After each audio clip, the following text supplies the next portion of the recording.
Eric, you've had more than a generation of experience in working across Europe with public service media, with public and private partnerships, and with people of all nationalities. So when you think of international relations, what do you see as its value?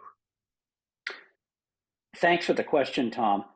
I can tell you that the first answer to that has nothing to do with the EBU. It has nothing to do with its members. It has to do with yourself.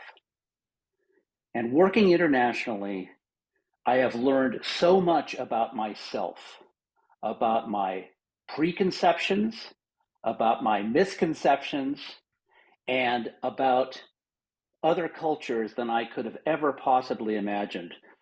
So I'll say on a personal level, working internationally has been a wonderful benefit to me personally and professionally, of course. When we work with our colleagues from across the international spectrum, I think one of the most important things that we find out about each other is that we all have similar interests, that we're all interested, for example, in building audience share, that we're all interested in telling stories that will reach our audiences, that we all are interested in our medium moving forward and serving those audiences. So these are the things that we have in common, and that is very, very valuable to the publics that we serve.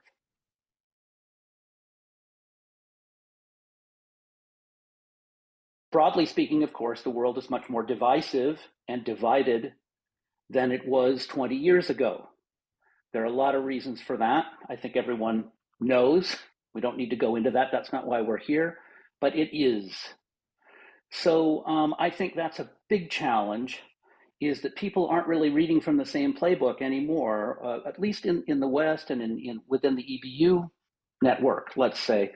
There are lots of different ideas and alternatives on how we should do things.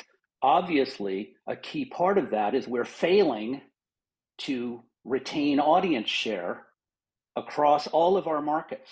Market share is going down because it's becoming more fragmented. It's natural, okay? But we're having trouble finding effective methods to stop that and hopefully bring audience share back up. So I think that's a huge challenge, is proving our relevance in the era of a completely new media landscape. That's one challenge. A second challenge, I think, is what I would call a colonial attitude from some in the West to say, if you just do it my way, that's going to work for you. Just a little anecdote. When, as Tom mentioned, I've worked, in about 40 different countries, all the EBU members east of Vienna and beyond, et cetera, et cetera. And I hope some of you may even remember working together with me. And in the early days, people would ask me, they'd say, Eric, just bring something from the BBC and show us that, or bring something from the ARD in Germany, or TF1 in France, or whatever, or America. Bring something from that and show it to us so we can learn from that. So I did that, of course. I want to serve my clients. I want to help them and what they wanted. So I brought it, and I chose stuff from the BBC or from CBS, where I used to work, or ARD or TF1. And after I'd show these things, they'd go, well, we can't do that. And I go, yes, obviously you can't do that, because your tradition is different. Your culture is different. So the challenge is not to imitate what others are doing successfully. For example, the BBC, which, who can say anything against it? But you don't have that kind of money. You don't have that kind of commitment. More importantly, you don't have that tradition. Many countries don't have that tradition of deep democratic traditions going back centuries, even more challenged today. So the real challenge is to find effective methods for storytelling and reaching audiences within your own tradition.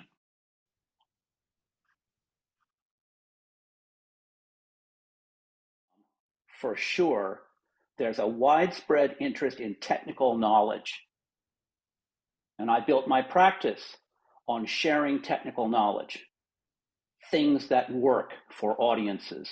Our challenge, of course, is when, if you know something, you've still got to be able to explain it to others, So I think that's a big part of where the EBU, and particularly the EBU Academy, Natalie's outfit, comes in, is bringing people in who know how to express new technologies, new techniques effectively, where others can learn from them.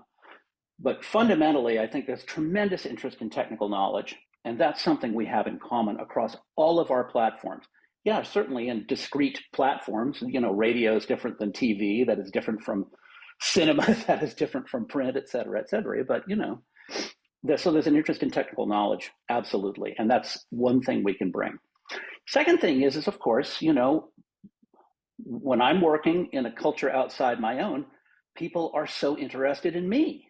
How did I get to where I am? And that goes both ways. What was it like for them? Working in their industry, in their culture, in their country.